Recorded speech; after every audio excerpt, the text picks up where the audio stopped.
Masih di 91,8 FM Radio Indah, siaran dakwah Indah Ahlussunnah wal Jamaah. Saudara pendengar, semoga dirahmati Allah Subhanahu wa taala dimanapun Anda berada. Terima kasih. Jazakumullah khairan, kesalahan kepada Anda semua yang masih tetap setia mendengarkan serta mengikuti acara-acara kami di kesempatan edisi hari Rabu tanggal 15 Muharram 1445 Hijriah atau yang bertepatan dengan tanggal 2 Agustus 2023 Masehi. Semoga Anda semua masih tetap bersemangat untuk terus menjalankan aktivitas, dan yang terpenting lagi untuk beribadah karena tujuan diciptakannya jin dan manusia tidak lain adalah untuk beribadah kepada Allah Subhanahu wa taala. Barakallahu fikum apapun aktivitasnya atau yang kita lakukan jadikan itu sebagai ladang atau sebagai ibadah kita bernilai ibadah di sisi Allah Subhanahu wa taala, mendulang pahala di sisi Allah Subhanahu wa taala. Dan jangan lupa tetap perhatikan atau tetap jaga kesehatan apalagi juga di musim panas ini yang sekarang kita tengah memasuki musimnya. Barakallahu fikum. Tentunya dengan menjaga kesehatan yang bisa kita lakukan dengan meminum suplemen berolahraga dan juga herbal yang kita bisa manfaatkan untuk tetap menjaga kesehatan. Barakallahu fikum. Dan tentunya kita bisa menjaga kesehatan dengan bahan herbal yang insya Allah banyak bahan-bahan yang bisa kita manfaatkan dari yang sehari-hari tidak asing lagi bagi kita insya Allah. Apalagi untuk yang terbiasa masak bahan-bahan di dapur bisa kita manfaatkan untuk menjaga kesehatan, untuk mengobati beberapa penyakit juga, insya Allah sangat banyak sekali manfaatnya. Dan salah satunya obat ataupun salah satu bahan yang mungkin hampir di setiap rumah ada insya Allah ada semua dengan bahan yang satu ini, yaitu daun serai. Nah, ini manfaatnya banyak sekali selain wanginya atau aromanya yang khas segar sekali dari aroma serai ini. Yang serai memiliki bau yang harum dan juga memiliki kandungan yang bermanfaat untuk kesehatan tentunya. Keren bau keharumannya. Serai dijadikan bahan baku untuk membuat sabun, lotion, bahkan minyak Dan serai juga selain dimanfaatkan keharumannya, serai juga bermanfaat untuk menyembuhkan penyakit Nah, ini dalam rangka kita menjaga kesehatan dan juga mengobati penyakit. Dan untuk obat ini sendiri bisa kita membuatnya sendiri sebagai obat tradisional seperti batuk obat sakit gigi, obat MAH, dan atau juga obat keseleo Serai memiliki kandungan antibakteri dan antimikroba sehingga sangat baik untuk mencegah infeksi. Selain itu juga terdapat kandungan senyawa analgesik yang berguna untuk meredakan rasa sakit akibat sakit kepala, nyeri otot, dan sendi. Manfaat lain dari serai adalah dapat digunakan untuk menurunkan panas, meluruhkan dahak, mengobati batuk, obat kumur, dan penghangat badan. Jika kita ingin mencoba membuat obat dari bahan serai yang kita miliki yang pertama untuk obat batuk kita bisa merebus 50 gram daun serai kering dalam 2 gelas air. Kemudian rebus sampai air menyusut hingga setengah gelas. Minum 3 kali sehari untuk mengusir batuk. Masya Allah, manfaatnya banyak sekali besar sekali mungkin banyak dari antara kita yang dalam beberapa hari ataupun di dalam sebulan mungkin terserang batuk Nah, ini bisa kita coba. Jadi sekarang bahan-bahan di rumah terutama serai bukan hanya untuk memasak Jadi kita mungkin yang biasanya kita membeli hanya beberapa beberapa siung atau beberapa apa ya namanya. Ya, mulai sekarang mungkin agak diperbanyak lagi ya, karena bisa kita manfaatkan untuk pengobatan ya. Yang selanjutnya nih untuk sakit gigi juga, Masya Allah nih ya, ini bermanfaat sekali ya. Tentunya rasa dari sakit gigi ini ya luar biasa ya, subhanallah ya. Ketika kita mengalami sakit gigi ya, nah ini untuk pengobatannya ya, yang pertama ataupun ketika kita memang tidak memiliki obat-obatan selain yang ada, selain serai ya, kita manfaatkan ya. Semoga bisa menjadi obat bagi kita di kala darurat terutama ya, apalagi rasa sakitnya yang ya kita tahu sendiri ya. Yang pernah merasakan pasti tahu ya. Ya, 40 gram daun serai direbus dalam 2 gelas air sampai airnya tinggal setengah gelas ya. Gunakan air rebusan tersebut sebagai obat kumur untuk mengatasi sakit gigi. Nah, ini untuk kumur ya dari daun serai atau dari batang serai ya, bukan daun serai ya.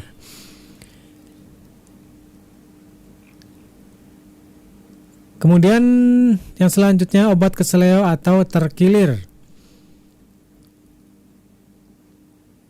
Siapkan 2 batang serai, 3 buah kemiri dan sedikit air ditumbuk. Nah, untuk yang satu ini ada tambahan kemiri. Insya Allah kemiri juga tidak susah ya.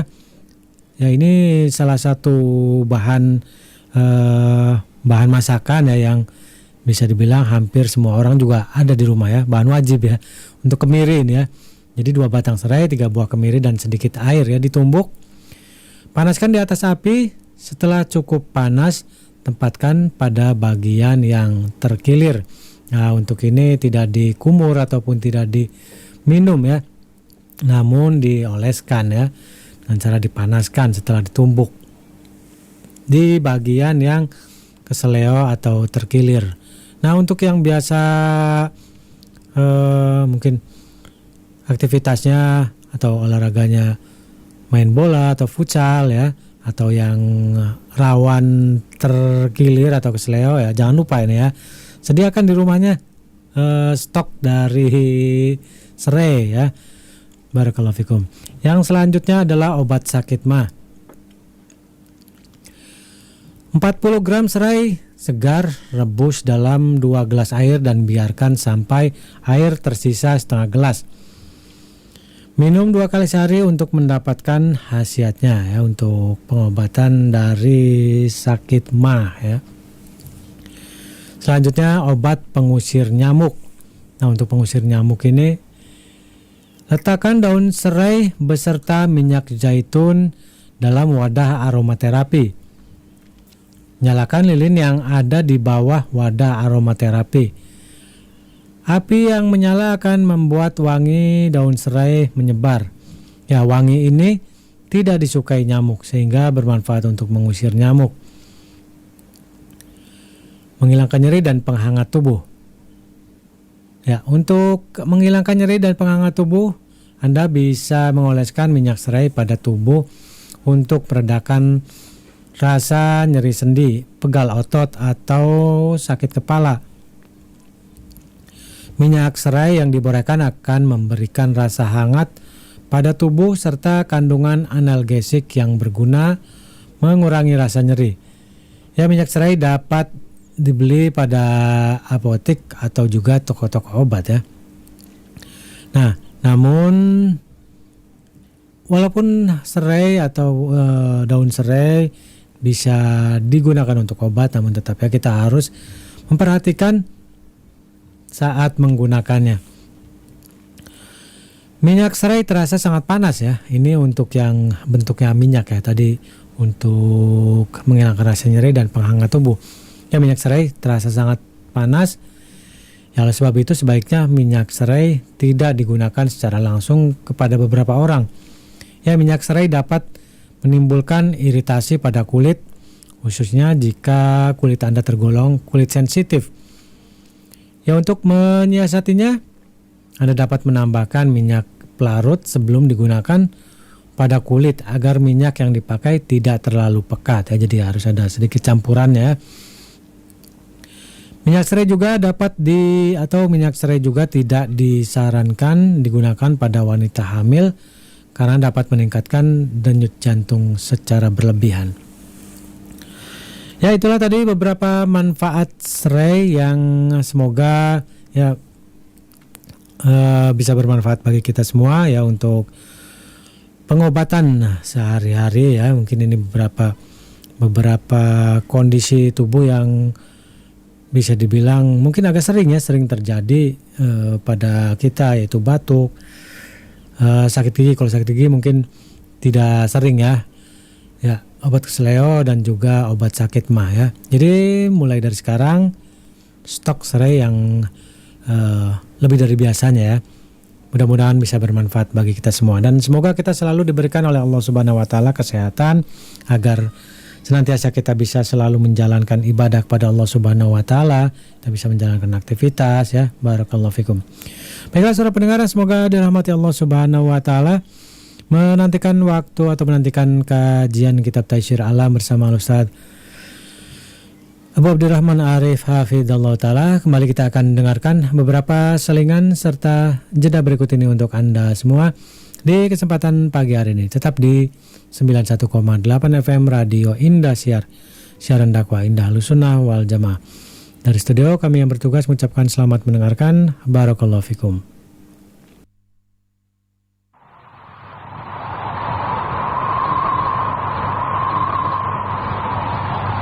Kenapa mereka kok semakin semangat?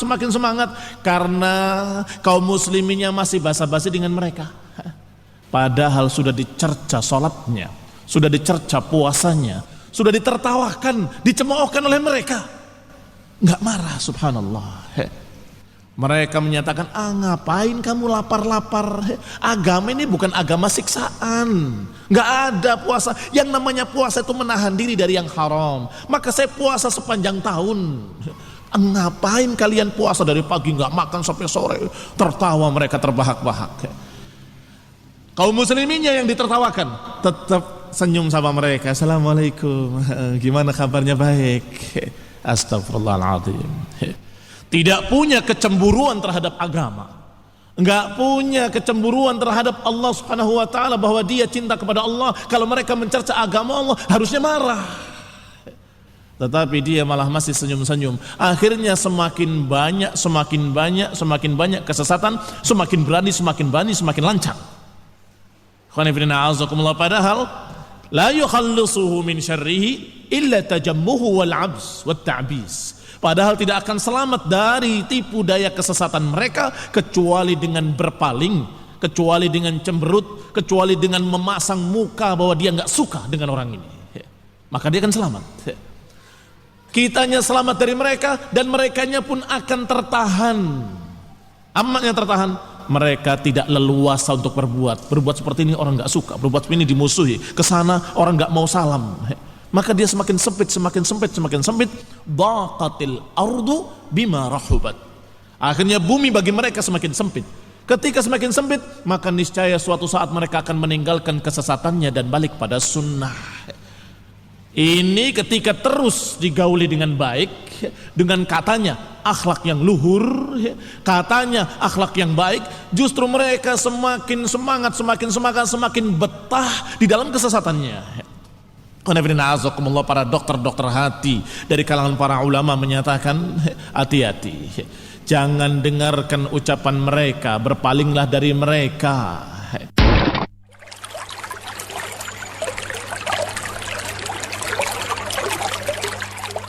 Syekhul Islam Ibnu Taimiyah rahimahullahu ta'ala berkata, dikatakan kepada sebagian salaf, apakah iman bisa bertambah dan berkurang?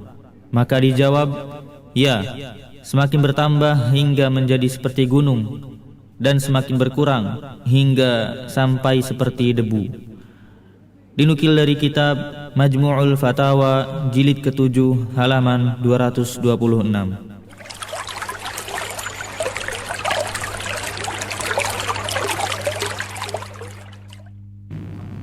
عن النواس بن سمعان رضي الله عنه قال سمعت رسول الله صلى الله عليه وسلم يقول يؤتى يوم القيامة بالقرآن وأهله الذين كانوا يعملون به في الدنيا تقدمه سورة البقرة وآل عمران تحاجان عن صاحبهما رواه مسلم. Dari An-Nawas bin Sam'an radhiyallahu an, ia berkata, aku mendengar Rasulullah sallallahu alaihi wasallam bersabda, nanti pada hari kiamat akan didatangkan Al-Quran dan ahlinya yang dulu mengamalkannya di dunia, didahului dengan surat Al-Baqarah dan surat Ali Imran, yang keduanya saling berbantah mengenai ahli mereka masing-masing. Al-Baqarah mengatakan bahwa orang ini adalah orang yang mengamalkan surat Al-Baqarah. Begitu pula surat Ali Imran. Hadis riwayat Muslim.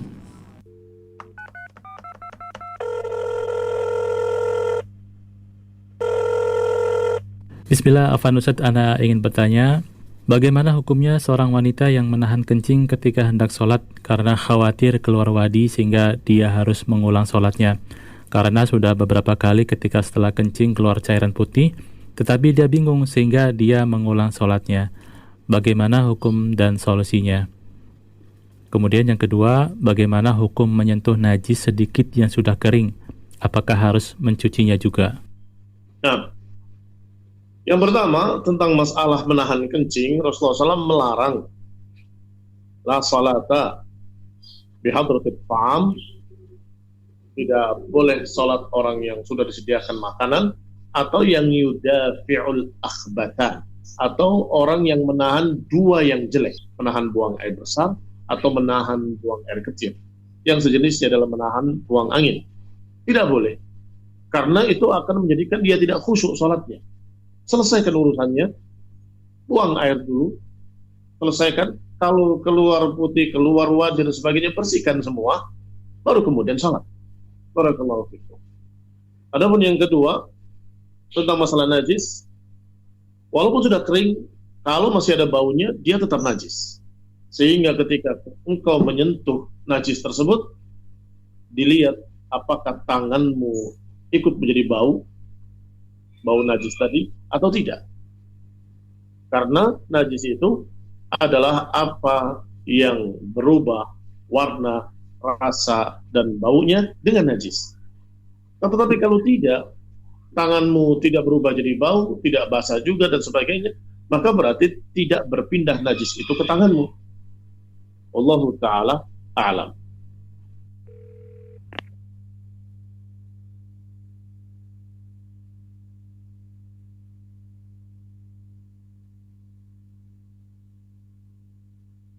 أعوذ بالله من الشيطان الرجيم. ألم تر كيف ضرب الله مثلا كلمة طيبة كشجرة طيبة أصلها ثابت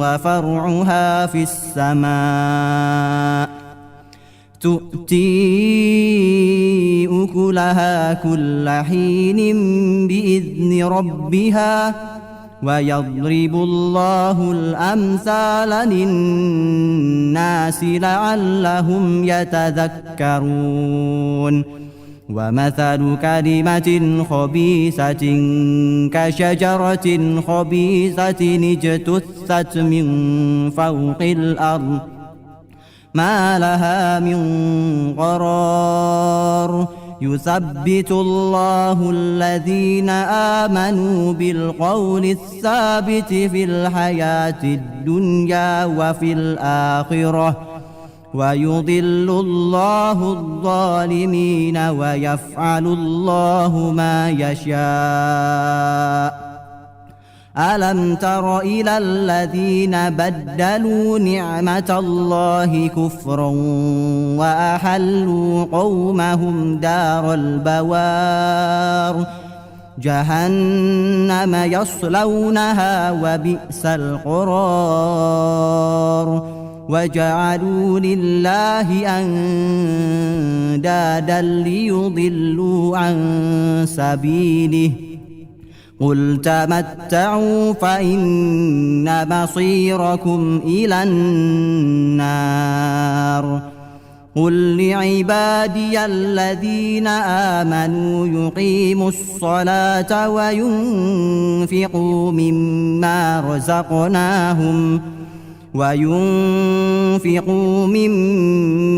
رزقناهم سرا وعلانية من قبل أن يأتي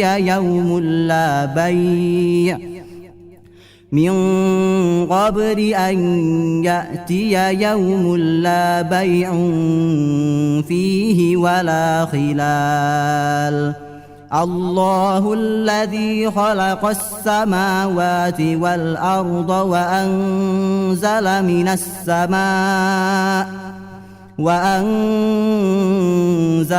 السماء ماء فأخرج به من الثمرات رزقا لكم وسخر لكم الفلك لتجري في البحر بأمره وسخر لكم. Baik, pendengar, semoga dirahmati Allah Subhanahu wa taala. Sesaat lagi kita akan ikuti kajian bersama Ustaz Abu Abdurrahman Arif Hafizahullah taala kitab Taisir Alam. Dari studio kami yang bertugas mengucapkan selamat mendengarkan. Barakallahu fikum.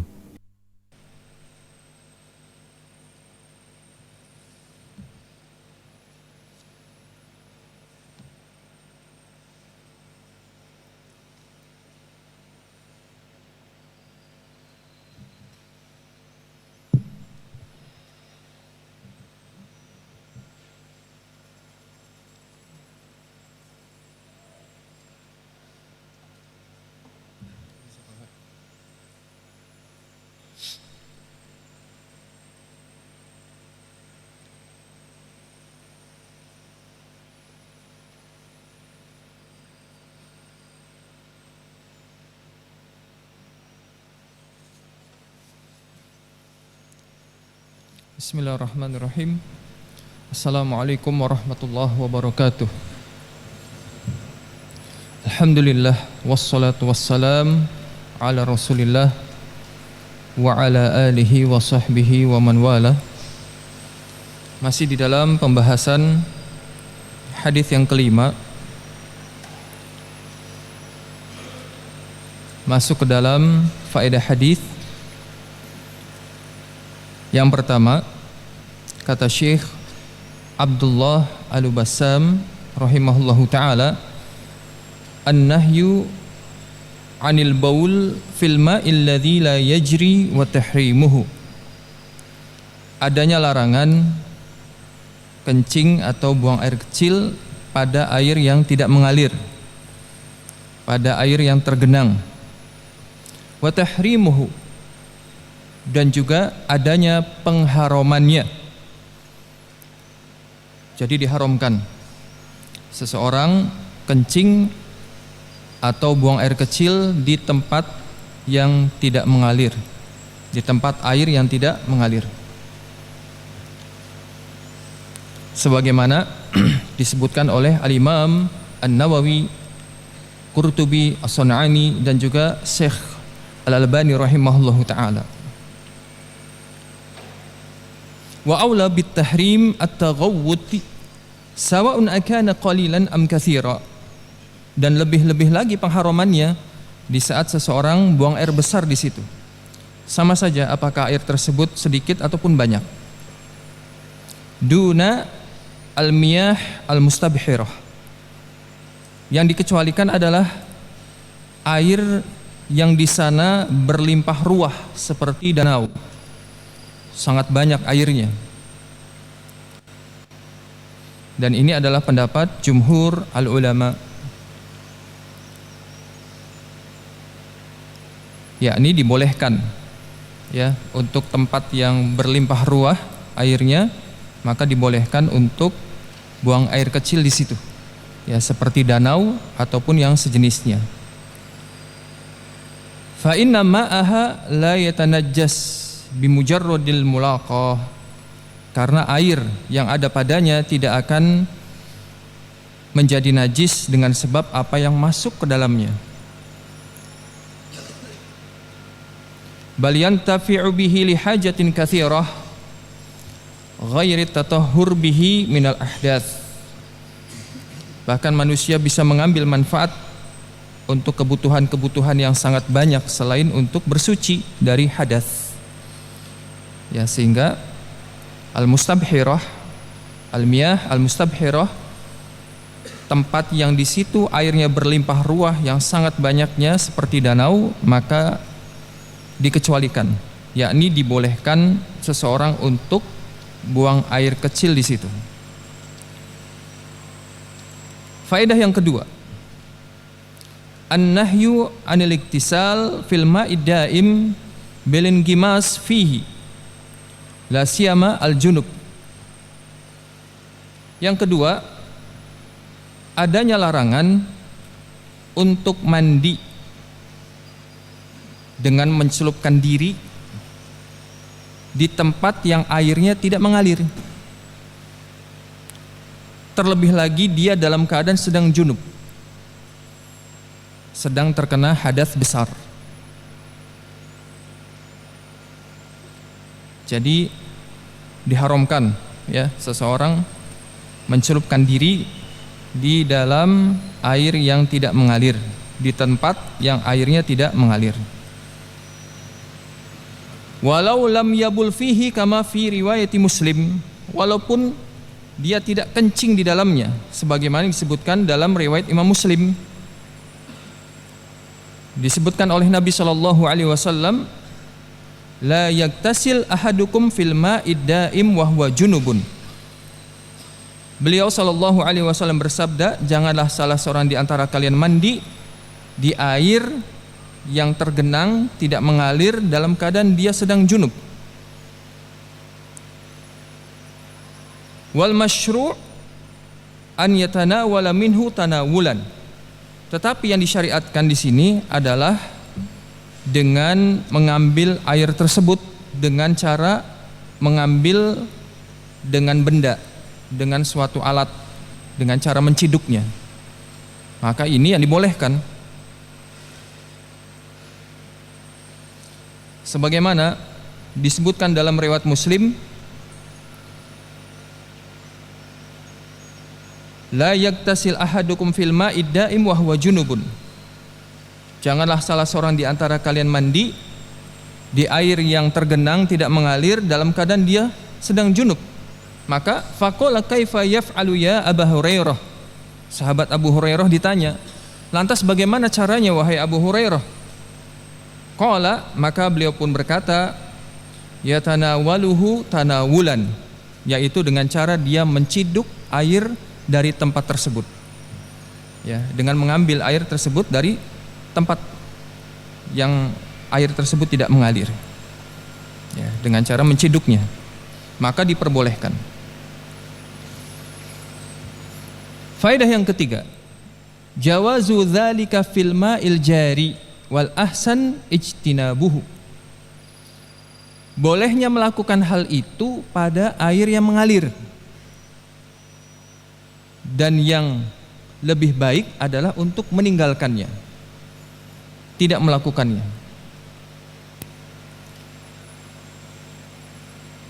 Faedah yang berikutnya, an-nahyu an kulli syai' min sya'nihil adza wal i'tida.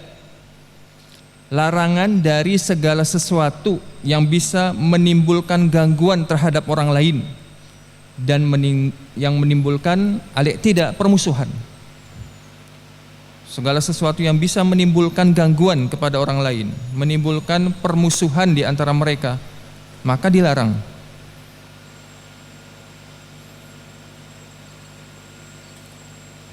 Faedah yang berikutnya, ja'a fi ba'di riwayatil hadis, thumma yagtasilu minhu, wa ja'a fi ba'diha, thumma yagtasilu fihi, wa ma'nayahuma mukhtalifan. Kata Syekh Abdullah Al-Ubassam rahimahullahu ta'ala, telah datang sebagian riwayat hadis dengan menyebutkan thumma yagtasilu minhu, kemudian mandi darinya. Dan sebagian lagi disebutkan dalam riwayat yang lain, thumma yagtasilu fihi, kemudian dia mandi di dalamnya dengan cara tadi mencelupkan diri. Maka kata beliau, dua makna ini berbeda. Idh inna fi dzarfiyah fatufidul ingimas fil ma'il mutabawwalu fi. Kata beliau rahimahullah taala, fi pada lafaz thumma yagtasilu fihi, fi di sini adalah dzarfiyah yang memberi makna yang artinya adalah al-ingimas, mencelupkan diri ke dalam air yang dikencingi. Ini makna fihi. Adapun dalam lafaz yang lain yaitu dengan lafaz minhu, summa yagtasilu minhu. Min di sini litab'id, artinya sebagian. Fatufidu makna at-tanawuli minhu, yang maknanya adalah dia mengambil darinya. Dia mengambil darinya dengan cara menciduknya. Wa qad dzakara al-Hafidz Ibnu Hajar anna riwayah fihi tadullu ala ma'na al-ingimas bin nas wa tamna' ma'na at-tanawul bil istinbat wa riwayatu minhu bi aksi dzalik. Dan berkata Al-Hafidz Ibnu Hajar bahwa riwayat yang menyebutkan fihi menunjukkan bahwa maknanya adalah dengan mencelupkan badannya ke dalam air tersebut. Ini sesuai dengan nas, ya, dan bukan berarti dengan cara menciduknya. Dan riwayat minhu itu maknanya adalah sebaliknya, yaitu dengan tidak mencelupkan dirinya, tetapi dengan cara mengambil dari air tersebut dengan cara menciduknya. Baik, kita lanjutkan hadis berikutnya. Al-haditsus sadis, hadis yang ke-6. An Abi Hurairah radhiyallahu taala anhu anna Rasulullah sallallahu alaihi wasallam qala idza syaribal kalb fi ina'i ahadikum falyaghsilhu sab'an wa li Muslim ulahunna bit-turab. Rawahul Bukhari wa Muslim. Dari sahabat Abu Hurairah radhiyallahu taala anhu bahwa Nabi sallallahu alaihi wasallam bersabda, jika seekor anjing meminum dari bejana salah seorang di antara kalian, maka cucilah bejana tersebut sebanyak 7 kali. Dan di dalam riwayat Imam Muslim disebutkan ulahunna bit-turab, yang salah satunya dengan tanah. Walahu fi hadithi Abdullah bin Mughaffal anna Rasulullah sallallahu alaihi wasallam qala idza walagal kalbu fil ina faghsiluhu sab'an wa 'affiruhu thaminata bit-turab. Rawahu Muslim. Dari sahabat Abdullah bin Mughaffal bahwa Rasulullah sallallahu alaihi wasallam bersabda, jika seekor anjing menjilat bejana faghsiluhu sab'an, maka hendaklah mencucinya sebanyak 7 kali. Wa 'affiruhu thaminata bit-turab, dan lumpurilah yang ke-8-nya dengan tanah.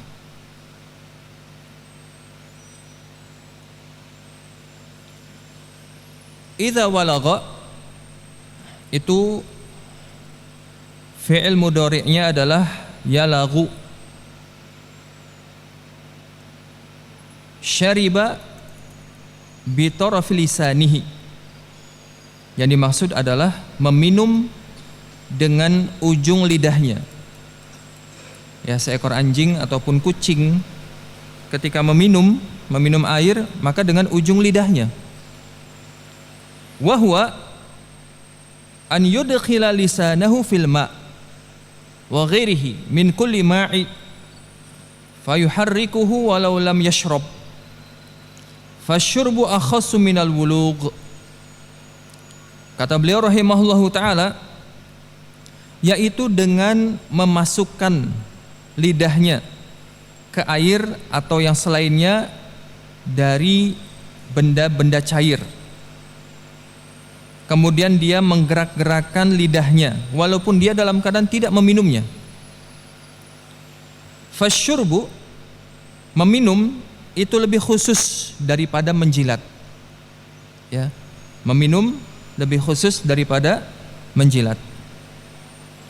Affiruhu at-ta'fir at-tamrighu fil 'afr wa huwa turab. Affiruhu maknanya adalah at-ta'fir. At-tamrig fil 'afr artinya adalah melumpuri. Ya, melumpuri.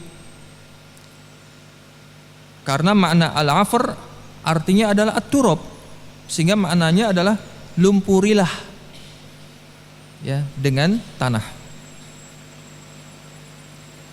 Ulahunna ta'nitsul awwal wal ha dhamirul marrat. Ulahunna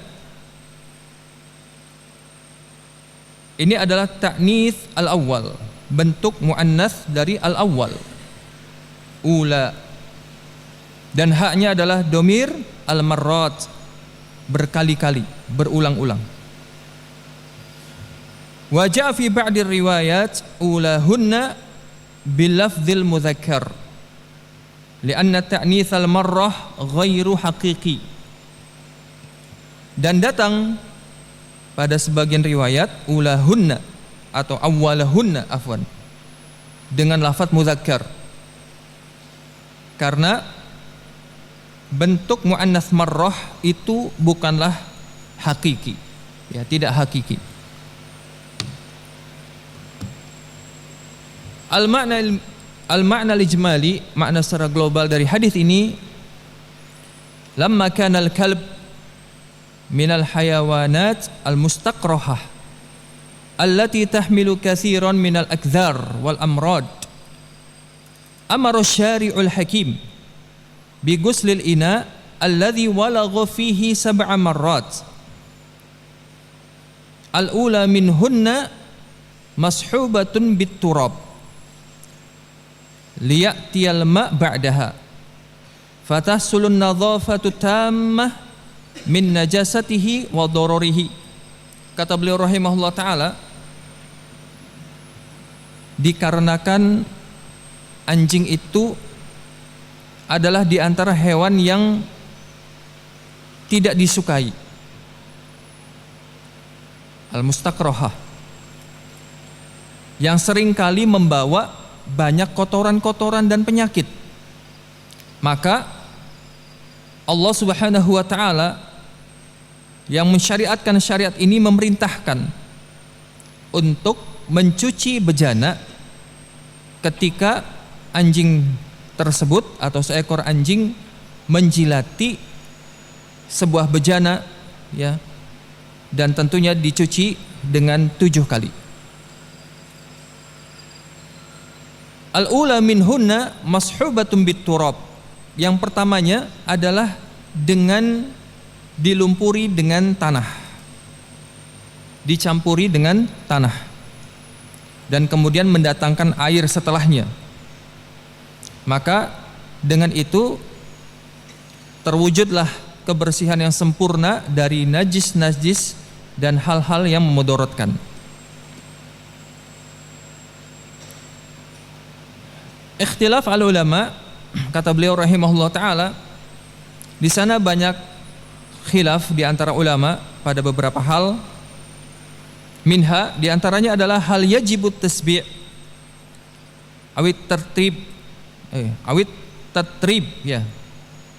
Apakah di situ diwajibkan dengan menggunakan bilangan 7 kali, dan juga tatrib. Tatrib adalah dengan menggunakan turab, dengan menggunakan tanah. Maka kata beliau rahimahullahu ta'ala, walima kana al-qaulul haq huwa ma yustafadu min hadzal hadits sahihil wadih darabna 'anil italah bi dzikriha safhan li'annaha la ta'tamidu 'ala adillatin sahihatin wadihah. Sebagaimana ucapan yang hak, ucapan yang benar ya adalah ucapan yang terkandung di dalam hadis yang sahih yang jelas ini ya, oleh karenanya tidak diperlukan untuk berpanjang-panjang di dalam menyebutkan khilaf di antara para ulama, karena perbedaan-perbedaan yang terjadi ya tidak berpegang dengan dalil-dalil yang sahih dan juga jelas, sehingga beliau mencukupkan dengan apa yang ada di dalam hadis ini dengan apa yang bisa kita ambil dari faedah-faedahnya. Faedah yang pertama, kata beliau rahimahullahu taala, at-taghlidhu fi najasatil kalb li syiddati qadharatihi. Besarnya najis anjing ini, kerasnya ataupun besarnya najis dari anjing ini. Li syiddati qadharatihi, karena besarnya najis dan kotoran-kotoran yang berasal darinya. Walidha fa innahu yanjus wa in lam tadhharu fihi atharun najasah. Walidha fa innahu yunajjis atau yanjus, betul. Walidha fa innahu yanjus wa in lam tadhhar fihi atharun najasah.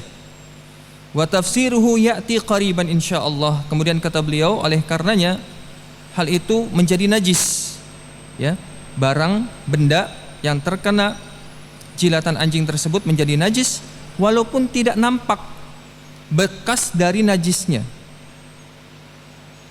Dan tafsirnya akan datang insyaallah taala. Faedah yang kedua,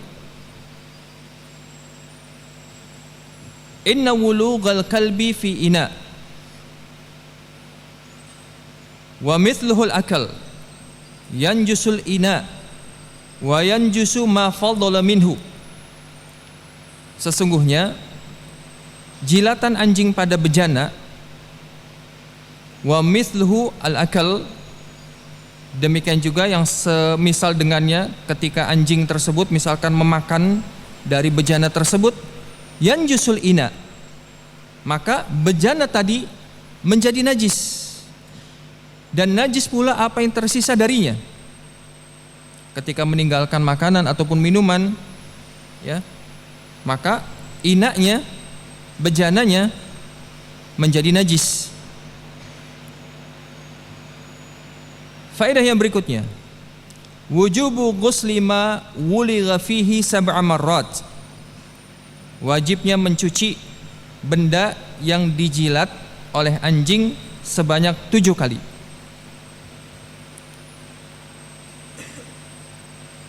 Faedah yang berikutnya, wujubu isti'mal at-turab marratan.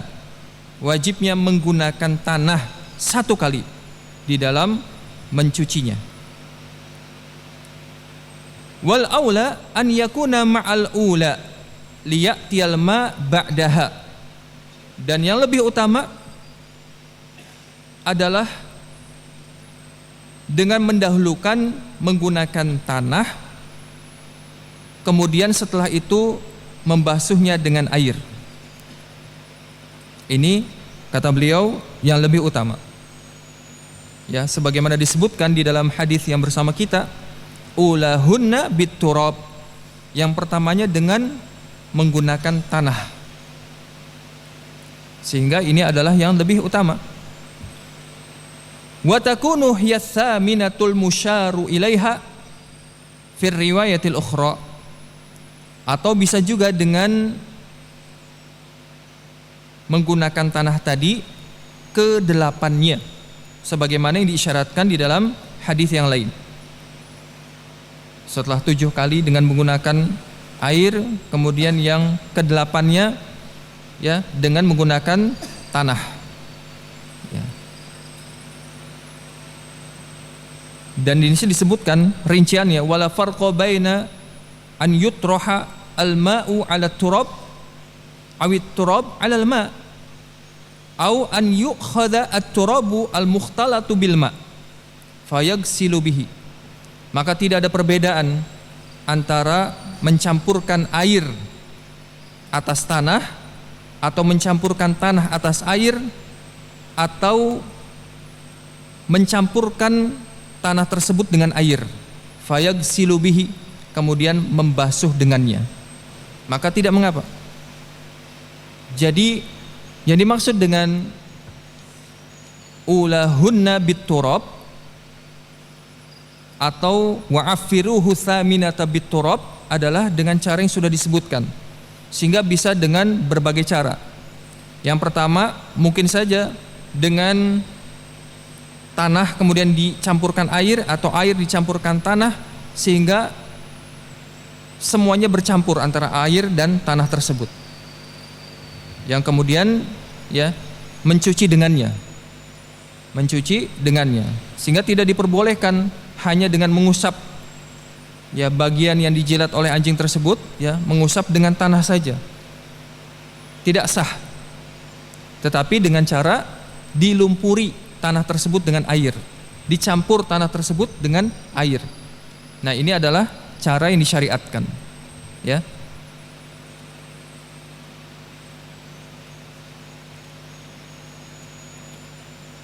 Amma mashu mawdi'in najasah biturab fala yujzi. Adapun mengusap tempat yang terkena najis oleh anjing tersebut dengan tanah maka tidak mencukupi. Ya, tanah atau pasir kemudian digosok-gosokkan, tanah tersebut tidak dicampur dengan air maka tidak mencukupi. Ya, tidak sah. Faedah yang berikutnya, innama qama maqamut turab minal munqiyat yu'ti hikamahu fi dzalik li'annahu laysal qasdu lit turab wa innamal qasdun nadhafah wa huwa madhhabu Ahmad wa qaulu Syafi'i. Madhab Imam Ahmad, dan ada satu ucapan Syafi'i rahimahullahu ta'ala, ya, pendapat mereka bahwa kedudukan yang bisa menggantikan kedudukan tanah seperti alat-alat pembersih juga bisa memberikan hikmah ini. Alasannya bahwa yang kata mereka alasannya laisal qasdul liturab, karena ini maksud bukan hanya pada tanah. Wa innamal qasdun nadhafah, dan mereka mengatakan bahwa yang dimaksud ya adalah dalam rangka untuk membersihkan. Jadi boleh, kata mereka, ketika membersihkan benda-benda yang dijilat oleh anjing dengan selain menggunakan tanah. Tetapi wal masyhur fi madhhabihi tu'ayyanut turab, tetapi masyhur dari mazhabnya, yaitu mazhab Imam Syafi'i, ya, tu'ayyanut turab, dikhususkan untuk tanah saja. Ini masyhur dari mazhab Imam Syafi'i. Wa qawahu Ibnu Daqiqil 'Id bi anna turab ja'a bihi nas, dikuatkan oleh Ibnu Daqiqil 'Id bahwa dengan menggunakan tanah telah datang nasnya, wa huwa ahadul mutahhirin, dan tanah merupakan salah satu dari yang bisa mensucikan. Ya, jadi yang masyhur, dan ini adalah pendapat yang benar, bahwa di dalam membersihkan benda yang dijilat oleh anjing, ya, salah satunya adalah dengan menggunakan tanah dan tidak bisa menggunakan selainnya. Sebagaimana hal yang sudah disebutkan tadi. Wali annal ma'nal al-mustambatu idza 'ada 'ala nas bil ibtal fa huwa mardud. Karena makna yang diambil hukum darinya apabila dikembalikan kepada nas yang telah datang, maka menunjukkan batalnya hal tersebut, dan tertolak. Sehingga kalau sudah datang nas yang menjelaskan akal-hal tersebut, maka tentunya untuk yang selainnya ya tertolak. Qala An-Nawawi, berkata Al-Imam An-Nawawi rahimahullahu taala, wala yaqumu al-ashnan wala sabun aw ghairuhuma maqamat turab 'ala al-asah. Dan berkata Al-Imam An-Nawawi rahimahullahu taala bahwa sabun dan yang sejenisnya itu tidak bisa menggantikan kedudukan tanah, dan ini adalah pendapat yang sahih. Jadi tidak bisa kemudian diganti dengan sabun, misalkan dicampur sabun tersebut ke dalam air ya, kemudian membasuh bekas jilatan anjing, tidak bisa menggantikan kedudukan tanah, sehingga wajib menggunakan at-turab, menggunakan tanah. Qultu wa qad dhahara fil buhuth al-ilmiyah al-hadithiyah annahu yahsulu min at-turab in qa'ali hadhihi an-najasah la yahsulu min ghairihi wa in sahha hadha fa innahu yadhhar ihda mu'jizati syar' asy-syarif. Kata Syekh Abdullah Al-Bassam rahimahullahu taala ya, dan sungguh telah nampak di dalam pembahasan ilmiah hadithiyah bahwasanya dengan menggunakan tanah itu bisa membersihkan, bisa menghilangkan dari najis ini yang tidak bisa dengan selainnya, yang tidak bisa dihilangkan dengan selainnya. Wa in sahha hadza, kalau ini benar maka ini adalah di antara satu mukjizat syariat yang mulia ini.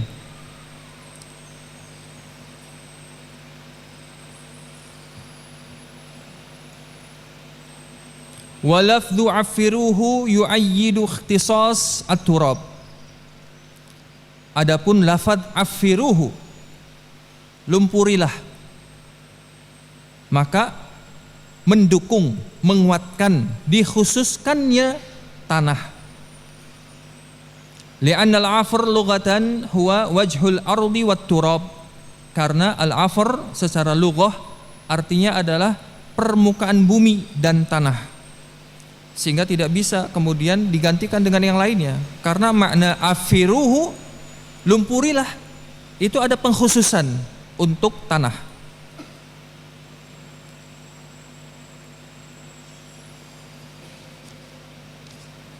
Baik, kita cukupkan pertemuan kita sampai sini. Insyaallah kita akan lanjutkan pada pertemuan berikutnya. Subhanakallah bihamdik, asyhadu an la ilaha illa anta, astaghfiruka wa atubu ilaik.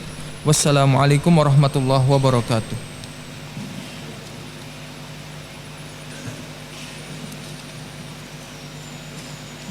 Besok nanti pembahasannya besok.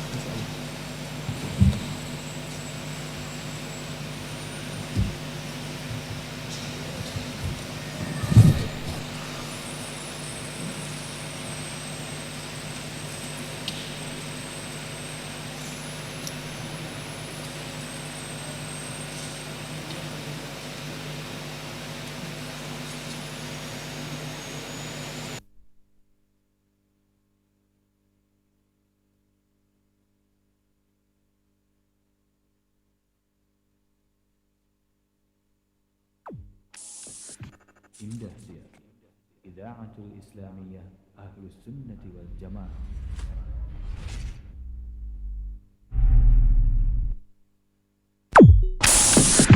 Indah dia Idaatul Islamiyah Ahlus Sunnati wal Jamaah.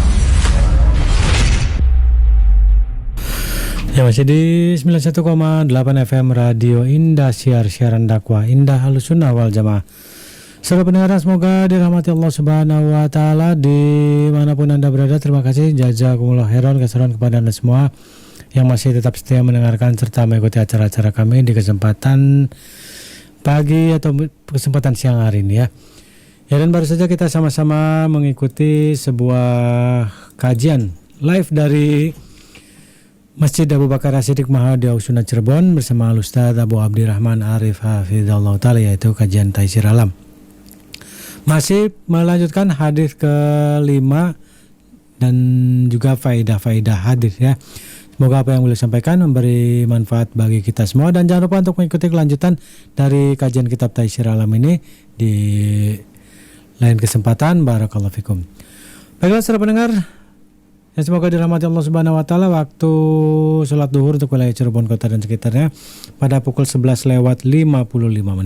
Masih banyak sekali ya waktu untuk menuju sholat duhur. Jadi persiapan untuk Anda juga yang akan melaksanakan sholat duhur, ya mungkin yang masih dalam perjalanan ya, bisa memperkirakan kira-kira tempat pemberhentian mana yang bisa Anda gunakan ya, sekalian Anda beristirahat dan juga melaksanakan sholat duhur ya.